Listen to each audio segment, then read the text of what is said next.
وما كان لمؤمن ولا مؤمنة إذا قضى الله ورسوله أمرا أن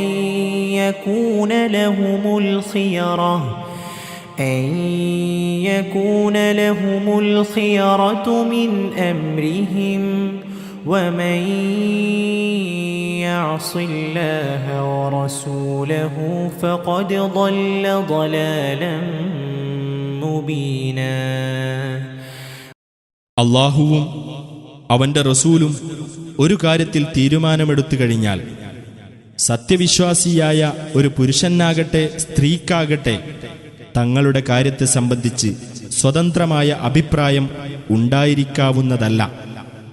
വല്ലവനും അല്ലാഹുവേയും അവന്റെ ദൂതനെയും ധിക്കരിക്കുന്ന പക്ഷം അവൻ വ്യക്തമായ നിലയിൽ വഴിപിഴച്ചുപോയിരിക്കുന്നു.